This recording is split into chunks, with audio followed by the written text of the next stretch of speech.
Hello everyone, welcome back to DR Malika mini blog. Last వీడియోలో చెప్పాను కదా చోలే కర్రీ ప్రిపేర్ చేస్తున్నా అని. శనగలు అయితే ఉడకబెట్టుకున్నాను 3 విజిల్స్ వచ్చే వరకు. 4 ఆనియన్స్ కట్ చేసుకొని ఇలా ఆయిల్లో అయితే బాగా ఫ్రై చేసుకోవాలి. అల్లం వెల్లుల్లి ఇలా కచ్చాపచ్చగా అయితే దంచుకోవాలి. 4 టమాటాలు ఇలా అయితే చాప్ చేసుకోవాలి.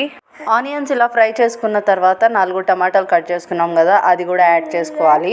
దాంట్లో కొంచెం పసుపు, ఉప్పు అవి కూడా యాడ్ చేసుకోవాలి. ఉప్పు యాడ్ చేసుకుంటే తొందరగా టమాటాలు అనేది మగ్గుతాయి.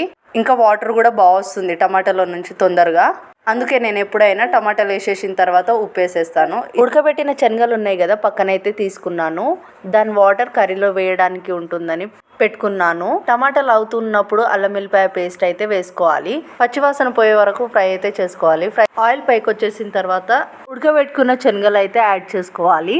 దీంట్లో కారం వేయడం అయితే చూపించలేదు, ఎందుకంటే నేను లాస్ట్లో వేసుకున్నాను మా పిల్లలకి తీయడానికి. కొంచెం శనగలు బాగా ఫ్రై అయిపోయిన తర్వాత కొంచెం వాటర్ మనం పక్కన తీసి పెట్టుకున్నది అది యాడ్ చేసుకొని దించే ముందు గరం మసాలా, ధనియాల పొడి యాడ్ చేసుకుంటే అయిపోయింది. Please do share and subscribe.